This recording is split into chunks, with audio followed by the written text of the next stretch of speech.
I thank the chairman and the ranking members for the opportunity to offer testimony today. Prior to 2009, I felt that supporting the IPCC consensus on climate change was a responsible thing to do. I bought into the argument, don't trust what one scientist says, trust what an international team of 1,000 scientists has said after years of careful deliberation. That all changed for me in November 2009 following the leaked ClimateGate emails that illustrated the sausage making and even bullying that went into building the consensus. I started speaking out, saying that scientists needed to do better at making the data and supporting information publicly available, being more transparent about how they reach conclusions, doing a better job of assessing uncertainties, and actively engaging with scientists having minority perspectives. The response of my colleagues to this is summed up by the title of a 2010 article in the Scientific American. Climate heretic Judith Curry turns on her colleagues. I came to the growing realization that I had fallen into the trap of groupthink. I had accepted the consensus based on second-order evidence, the assertion that a consensus existed. I began making an independent assessment of topics in climate science that had the most relevance to policy.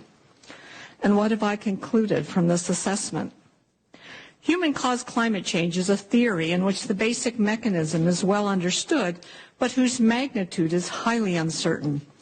No one questions that surface temperatures have increased overall since 1880, or that humans are adding carbon dioxide to the atmosphere, or that carbon dioxide and other greenhouse gases have a warming effect on the planet. However, there is considerable uncertainty and disagreement about the most consequential issues, whether the warming has been dominated by human causes versus natural variability, how much the planet will warm in the 21st century, and whether warming is dangerous.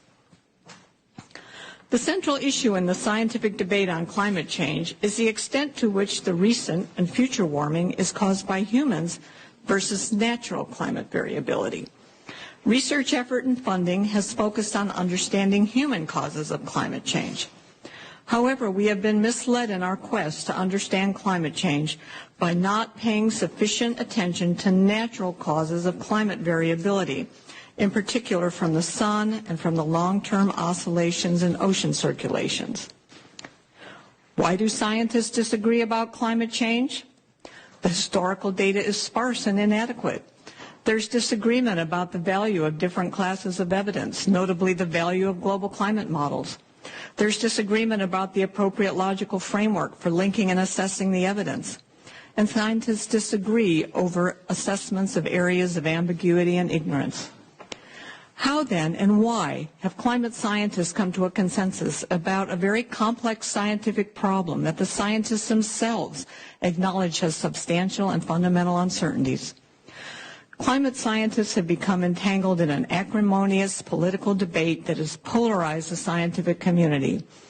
As a result of my analyses that challenge IPCC conclusions, I have been called a denier by other climate scientists, and most recently by Senator Sheldon Whitehouse.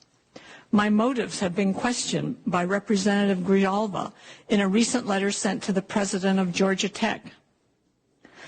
There is enormous pressure for climate scientists to conform to the so-called consensus. This pressure comes not only from politicians, but from federal funding agencies, universities and professional societies, and scientists themselves who are green activists. Reinforcing this consensus are strong monetary, reputational, and authority interests. In this politicized environment, advocating for carbon dioxide emissions reductions is becoming the default, expected position for climate scientists. This advocacy extends to the professional society that publish journals and organize conference.